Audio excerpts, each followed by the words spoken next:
నిజంగా దేవుని సత్యానుసారమైన వివాహ బంధం, ఆ వివాహం అన్ని విషయాల్లో ఘనమైనదన్న ఆ ఘనమైన వివాహ బంధాన్ని మనం కలిగి ఉన్నామా లేదా? ఈ అనుభవాన్ని ప్రభు అయిన యేసుక్రీస్తు వారు ఆ యొక్క మార్కు సువార్త 10వ అధ్యాయం 1 నుండి 12 వరకు మనం చూస్తే, పరిసయ్యులు ఒక కాంట్రవర్షియల్ క్వశ్చన్ని, విడాకుల క్వశ్చన్ని యేసు ప్రభు దగ్గరకు తీసుకొస్తారు. 2వ వచనం చూడండి. పరిసయ్యులు ఆయన వద్దకు వచ్చి ఏం చేయడానికండి? ఆయన శోధించడానికే, సత్యాన్ని తెలుసుకోవడానికి కాదు. ఇది ఈ పరిసయ్యులు సద్దుకయ్యులు అందరూ మాటలు దేనికి మాట్లాడతారు? దేనికి? సమస్య సృష్టించడానికి తప్ప నిజం తెలుసుకోవడానికి కానే కాదు. మళ్ళా నన్ను అన్నారు అనుకోవద్దు ఎవరు కూడా, సరేనా? అది పరిసయ్యులు సద్దుకయ్యుల గురించి చెప్తున్నా. ఏమట? ఆయనను శోధించడానికి వాళ్ళు అడిగిన ప్రశ్న ఏంటంటే, పురుషుడు తన భార్యను విడనాడుట న్యాయమా? ఎవరిని అడుగుతున్నారండి వచ్చి వీళ్ళు? యేసయ్యను అడుగుతున్నారు, శోధించడానికి అడుగుతున్నారు, వివాహ బంధాన్ని గురించి అడుగుతున్నారు. ప్రశ్న, పురుషుడు తన భార్యను విడనాడుట న్యాయమా? ఇది ఎందుకు కాంట్రవర్షియల్ అంటే, ఆ కాలంలో రబ్బాయి స్కూల్స్ ఉండేవి. ఆ యొక్క బోధకుల యొక్క స్కూల్, రబ్బాయి అంటే బోధకులు. ఆ రోజుల్లో మనకు ఎలాగైతే ఇప్పుడు డినామినేషన్స్ ఎలాగున్నాయో, మనము ఒకే బైబిల్ కలిగి ఉన్నాం, ఒకే ప్రభును కలిగి ఉన్నా, ఎలాగైతే డినామినేషన్ వైజ్గా ఆరాధనలు మనం జరుపుకుంటున్నామో, అప్పుడు పరిసయ్యులు సద్దుకయ్యుల కాలంలో కూడా ఆ తోరాని, ఆ యొక్క ధర్మశాస్త్రాన్ని ఇంటర్ప్రిట్ చేసే స్కూల్స్ రకరకాలుగా ఉండేవి. వాటిల్లో 2 ప్రధానమైన స్కూళ్ళు ఏంటంటే, ఒక స్కూల్ ఆఫ్ గ్రేట్ రబ్బాయ్ హిలాల్ అనే ఒక రబ్బాయి ద్వితీయోపదేశకాండం 24వ అధ్యాయంలో ఉన్న విడాకుల అనుభవాన్ని తీసుకొని ఆయన ఏం చెప్పాడు అంటే, man could divorce his wife if he found any indecency in her. ఏదైనా సరైన రీతిలో నీ భార్య నీ విషయంలో లేకపోతే నీవు ఆమెను విడనాడొచ్చు. ఎలాంటి విషయాల్లో విడనాడొచ్చు? ఒకవేళ నీకు ఇష్టమైన కాపీ చేయలేదనుకో, నువ్వు విడనాడొచ్చు. ఇంటిని శుభ్రంగా పెట్టుకోలేదనుకో, విడనాడేయచ్చు. అది మంచిది కాదు. ఆమె ఊరినే వాదిస్తుందనుకో, విడనాడేయచ్చు. ఊరినే ఆర్గ్యూ పెట్టుకుంటుందనుకో, విడనాడొచ్చు. ఏమంటే ధర్మశాస్త్రం చెప్తుందయా? మోషే చెప్తున్నాడు, పరిత్యాగ పత్రాన్ని ఇచ్చి విడనాడొచ్చు. కాబట్టి ఈ హిలాల్ అనే ఈ యొక్క రబ్బాయి ఆ విడాకుల్ని చాలా సులువుతరం చేశాడు. పురుషుడు ఏమనుకుంటే అది, తనకు భార్య నచ్చలేదు, ఆమె నేను చెప్పినట్టు చేయలేదు అంటే ఆయన ఒక కారణాన్ని వెతుక్కొని అందరి ముందు ఆ యొక్క పరిత్యాగ పత్రాన్ని ఇచ్చేసి, డైవర్స్ పేపర్ ఇచ్చేసి ఆమెను పంపించేయచ్చు. ఇంకొక వైపు స్కూల్ ఆఫ్ షమ్మి అనే ఇంకొక రబ్బాయి ఉన్నాడు. ఆయన ధర్మశాస్త్రం అలాగో చెప్పలేదు, ఏ కారణం బట్టి ఆ కారణంతో విడాకులు ఇవ్వడానికి లేదు. సర్టెన్ ఇంపార్టెంట్ ఇష్యూస్ ఉంటే తప్ప మ్యారేజ్ నుంచి విడిపోకూడదు.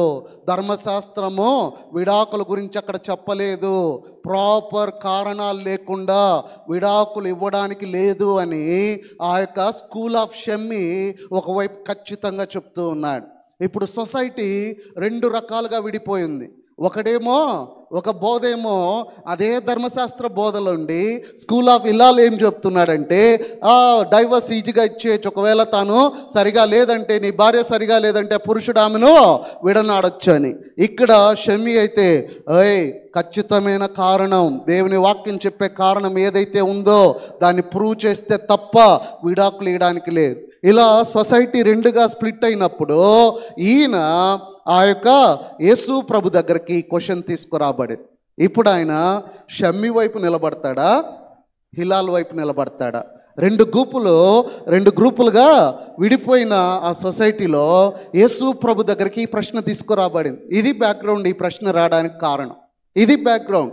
దేవుని వాక్యాన్ని మనం చదువుతున్నప్పుడు, నేర్చుకుంటున్నప్పుడు, ఈ యొక్క క్రమమైన పద్ధతిలో వెళ్తున్నప్పుడు ఎందుకు ఇలాగునా, ఎందుకు దేవుడు ఈరోజు విలువను కోల్పోతున్న ఘనమైన వివాహాన్ని గురించి నిన్ను నన్ను ఎందుకు నేర్చుకోమంటున్నాడంటే, ద పీపుల్ ఆర్ మిస్ఇంటర్ప్రిటింగ్.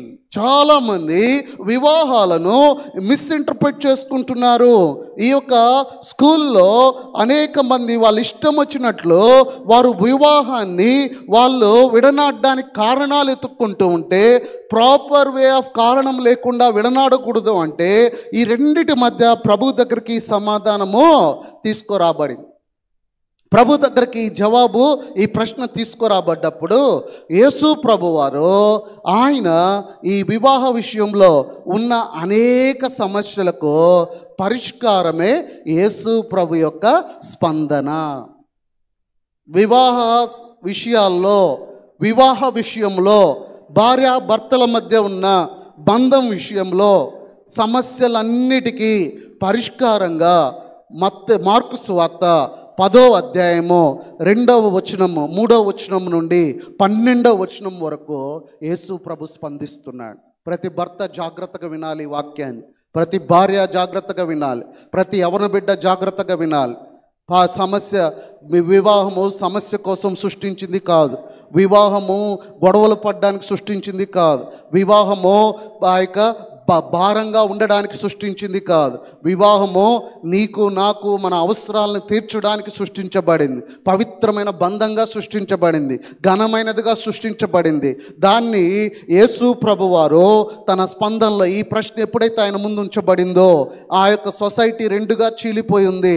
విడాకులు సులువుగా చేసుకునే పరిస్థితి ఒకవైపు, విడాకులు అలా చేయకూడదు అది కాదు పద్ధతి అనే ఒకవైపు మధ్య యేసు ప్రభు దగ్గరికి క్వశ్చన్ తీసుకురాబడింది. పురుషుడు స్త్రీని విడనాడుట న్యాయమా? నా భార్యను నేను విడనాడుట న్యాయమా? నా భర్తను నేను విడనాడుట న్యాయమా?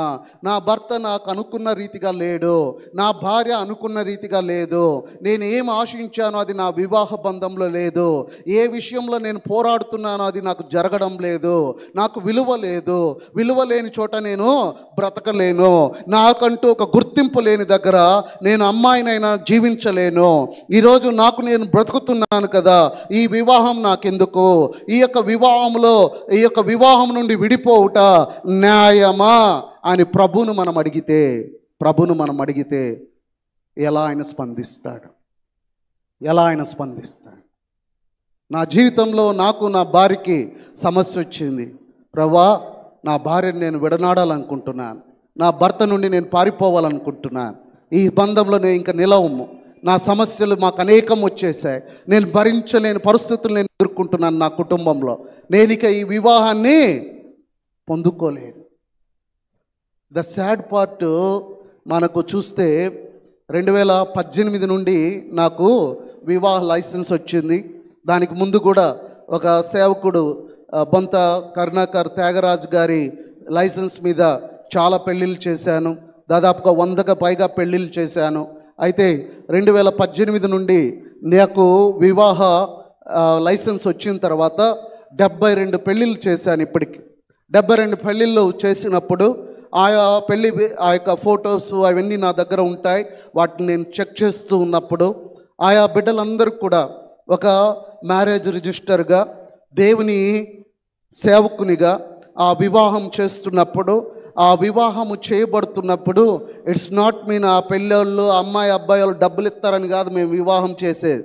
That's secondary thing. చాలామంది సర్టిఫికేట్ డబ్బులు ఇవ్వకుండా, సర్టిఫికేట్ కూడా ఇంకా నా దగ్గరే ఉన్నాయి, సర్టిఫికేట్ అని అడిగితే పాస్టర్ గారు డబ్బులు అడుగుతాడని తీసుకోకుండా అట్టే ఉండిపోయిన వాళ్ళు చాలామంది ఉన్నారు. ఇచ్చి మళ్ళా పెళ్ళిళ్ళు చేసుకొని ఫీజులు ఈయన వాళ్ళు కూడా చాలామంది ఉన్నారు. I never bother about it. కానీ నేను ఆ ఇద్దరు బిడ్డలు యవ్వన బిడ్డలు అక్కడికి వచ్చినప్పుడు ఆ వివాహం ఎంత గొప్పదో, ఆ బిడ్డలను దేవుడు ఆస్వాదించి దీవించి వారు మరలా పాపనో బాబునో ఎత్తుకొని మందిరానికి వస్తే I will be so happy about it. ఎందుకంటే ఆ బిడ్డలు దేవుని చేత ఆస్వాదించబడ్డారు, దేవుని చేత బలపరచబడ్డారు, వారు కుటుంబాలుగా నిలబడ్డారు, స్థిరపడ్డారు అన్నప్పుడు వారి విషయంలో ఎంతో సంతోషం వస్తుంది. సమస్యలు లేకుండా లేవు, వారి బంధాల్లో సమస్యలు లేకుండా లేవు. ఒకప్పుడు పాత తరము కూర్చొని ఉన్నారు ఇక్కడ, మీరు మీ వివాహ బంధాల్లో ఎన్ని సమస్యలు ఎదుర్కొన్నారో నాకు తెలియదు, కానీ ఇప్పుడు ఈ కాలంలో వివాహం చేసుకుంటున్న బిడ్డలు ఎదుర్కొంటున్న సమస్యలు అంతా ఇంత కావు, అవి వర్ణింప జాలనివి. అవి